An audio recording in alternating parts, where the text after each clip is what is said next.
Guys हमारी आज की मूवी है डॉग टूथ, जो कि साल 2009 में रिलीज हुई थी। गाइस इस फिल्म ने अपने पीछे अवार्ड्स की लाइन ही लगा दी थी, यहाँ तक कि इस फिल्म को ऑस्कर अवार्ड के लिए भी नॉमिनेट किया गया। तो सोचिए ये मूवी कैसी होगी।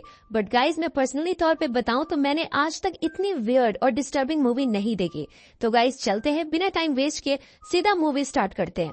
मूवी के स्टार्टिंग में हम तो बहन और एक भाई को देखते हैं जो कि टेप रिकॉर्डर से सुन के पढ़ाई कर रहे थे। गाइस मूवी में किसी को भी नाम नहीं दिया गया सिवाय एक लड़की को। और मूवी का सीन कुछ इस प्रकार से है। इनकी फैमिली आबादी से काफी दूर रहती है। फैमिली में मॉम, डैड और 3 बच्चे हैं। इनके घर के चारों तरफ ऊंची ऊंची दीवारें हैं। इन बच्चों के मॉम डैड ने कुछ रूल्स बना रखे हैं जो कि हमारे पेरेंट्स के रूल से काफी अलग हैं। जैसे इनके पेरेंट्स अपने बच्चों को घर के बाहर नहीं जाने देते, बच्चों को खुद ही पढ़ाते हैं। और इनके पेरेंट्स ने अपने बच्चों को बता रखा है कि धरती का सबसे खतरनाक जीव कैट है। इनके पेरेंट्स ने अपने बच्चों के माइंड में सब गलत बातें फीड कर रखी है और इनके बच्चों को भी ऐसे बिहेव करते दिखाया गया है फिल्म में जैसे वो कितने छोटे हैं। इनके पेरेंट्स ने अपने बच्चों को रिश्तों के बारे में भी कुछ नहीं बताया कि बहन, भाई, माँ क्या होती है। कहने का मतलब माँ बाप ने अपने बच्चों के माइंड पे पूरी तरीके से अपना कब्जा कर रखा है, इसलिए इन बच्चों का दिमाग बिल्कुल भी विकसित नहीं हुआ। अब मूवी में हम देखते हैं कि बच्चे टेप रिकॉर्डर से रिकॉर्ड की हुई अपनी मॉम के लेसन को सुन रहे हैं। तभी नेक्स्ट सीन में हम इनके डैड को देखते हैं जो कि एक फैक्ट्री के ऑनर है। वो अपनी ही फैक्ट्री की सिक्योरिटी गार्ड को अपने घर लेके आ रहे हैं, पर आंखें बंद करवाकर, ताकि वो ये ना देख सके कि इनका घर है कहाँ। वो उस लड़की को अपने घर के अंदर लाके अपने बेटे के रूम में भेज देते हैं। वो अपने बेटे के सेक्सुअल डिजायर्स को पूरा करने के लिए अक्सर उस लड़की को घर लाते हैं और इन सब के लिए वो उस लड़की को पैसे भी देते हैं।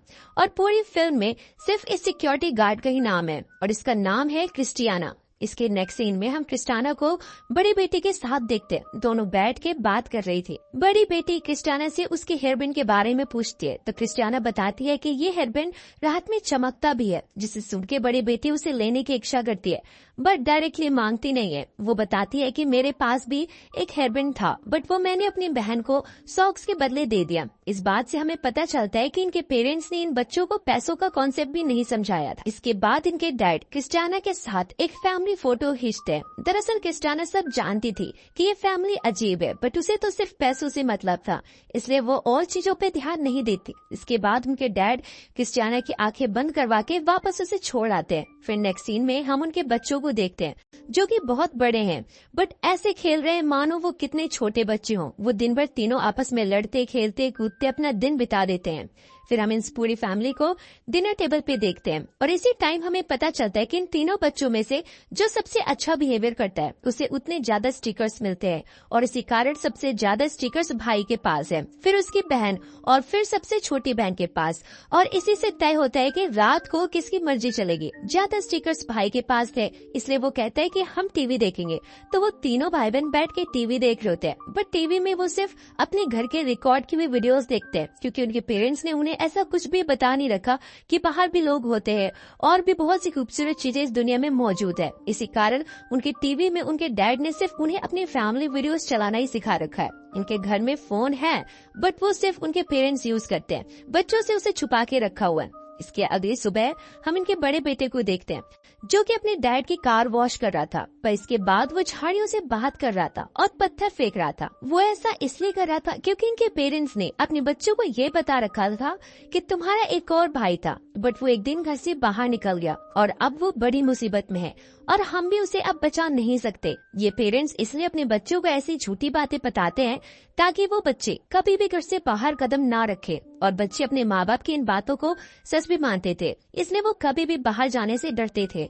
और इसीलिए इनका बड़ा बेटा झाड़ियों पे पत्थर फेंक रहा था ताकि वो उन बाहर के लोगों को मार सके जो इनके भाई को नुकसान पहुंचा रहे हैं। बट इस गलती के लिए इसके पेरेंट्स इसे सजा भी देते हैं ताकि वो दोबारा बाहर पत्थर ना फेंके। फिर डेली रूटीन की तरह इनके डैड आज भी फैक्ट्री के लिए घर से निकलते हैं और बाकी लोग उन्हें घर से निकलता देखते हैं। फिर वो सभी अपनी डेली एक्टिविटी में लग जाते हैं, जैसे कि आंखों पे पट्टी बांध के पूरे घर में घूमना वगैरह। इसके नेक्स्ट सीन में हम इनके डैड को देखते हैं जो कि एक डॉग लेने गए थे बट जो डॉग उन्हें पसंद आया था वो डॉग सेलर अभी नहीं सेल कर रहा था क्योंकि अभी उस डॉग की ट्रेनिंग कंप्लीट नहीं हुई थी। दरअसल इनके डैड ने अपने बच्चों को ये बता रखा है कि जब तुम्हारे डॉग टूट जाएंगे तब तुम बाहर जाने के लिए कैपेबल होगे, बट ये दांत तो बुढ़ापे में टूटते हैं। इसका मतलब ये लोग लोग अपने बच्चों को जिंदगी भर दुनिया से छुपा के रखेंगे।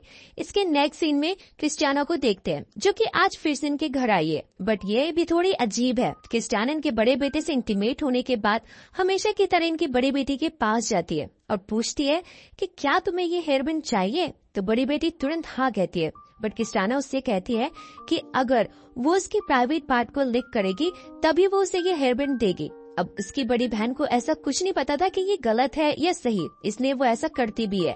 फिर वो हेयरबैंड पा के बहुत खुश होती है, बट वो सेम एक्सचेंज ऑफर अपनी छोटी बहन के साथ करती है, बट वो अपनी बहन को कंधा लिक करने को कहती है। इसके बाद सीन चेंज होता है और ये लोग एरोप्लेन देखते हैं आसमान में।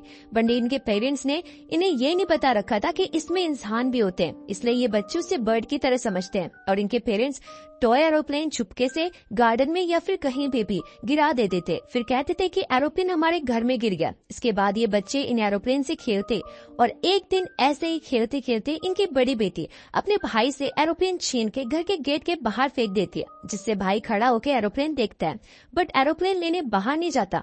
पर जब शाम को इनके डैड घर आते हैं तो बड़ा बेटा अपने डैड को बताता है। फिर इनके डैड कार में बैठ के गेट के पास तक जाते हैं और एरोप्लेन लाके बेटे को देते हैं। पर यहाँ वो बच्चे को ये समझाने की कोशिश करे कि पैर डायरेक्टली जमीन पे नहीं रखना है घर के बाहर, क्योंकि घर के बाहर की जमीन खतरनाक है। इसके कुछ दिनों बाद हम इनके बेटे को गार्डन में खेलता देखते हैं, पर तभी उसे कैट दिखती है और इन्हें इनके पेरेंट्स से बता रखा है कि इस धरती का सबसे खतरनाक जीव कैट है, इसलिए उसकी बहनें और वो खुद इतना ज्यादा डरने लगते हैं। फिर किसी तरह से हिम्मत दिखा के इनका बड़ा भाई उस कैट को मार डालता है और फिर ये लोग ऐसे बिहेव करते हैं जैसे उसे मार के इन्होंने कितना बड़ा काम किया। दोनों बहनें डर के मारे चिल्ला रही थी बिल्ली को देख के, और इन बच्चों के डर को बरकरार रखने के लिए इनके डैड अगले दिन अपने कपड़ों पे खून और कपड़े फाड़ के घर आते हैं और अपने बच्चों को बताते हैं कि एक बिल्ली ने उन पर अटैक किया। वो कहते हैं कि जो भाई तुम्हारे इस घर के बाहर रहता है उसे तो बिल्ली ने मार डाला, मैं तो किसी तरह से बच के वापस आया। जिसे सुन के इनके बच्चे काफी डर जाते हैं। इसके बाद इनके डैड अपने बच्चों को कहते हैं कि अगर बिल्ली से बचना है तो कुत्ते की तरह भौंकना होगा। फिर सारे बच्चे कुत्ते की तरह भौंकने लगते हैं।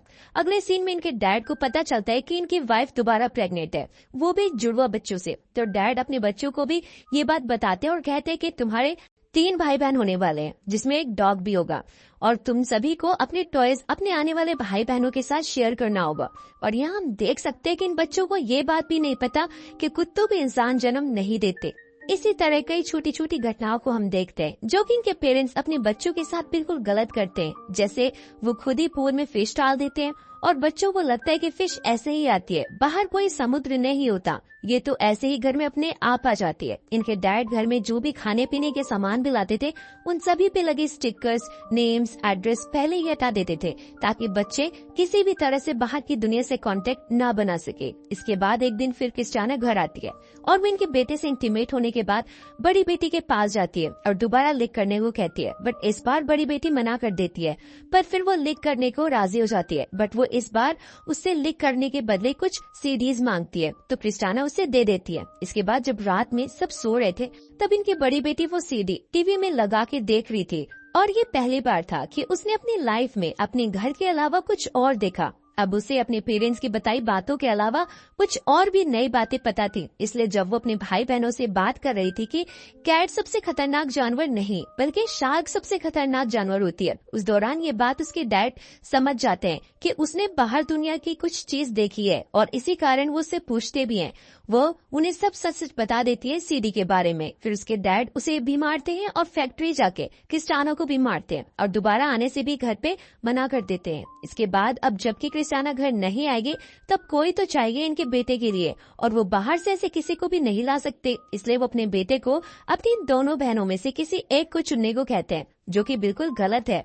अब जैसा कि मैंने आप सभी को पहले ही बता दिया था कि इन बच्चों को रिश्तों के मायने नहीं पता थे, इसलिए भाई अपनी दोनों बहनों में से बड़ी बहन को चुनता है। बट जब वो दोनों इंटीमेट होते हैं उनको बिल्कुल भी अच्छा नहीं लगता, उन्हें अनकंफर्टेबल फील होता है। बट वो कुछ भी नहीं कर सकते थे क्योंकि ऑर्डर्स उनके पेरेंट्स के थे। बट अब उनकी बड़ी बेटी में कुछ चेंजेस आ रहे थे। उसके मन में कहीं ना कहीं ये आ चुका था कि दुनिया अलग है, जैसा डैड बताते हैं वो वैसी नहीं है।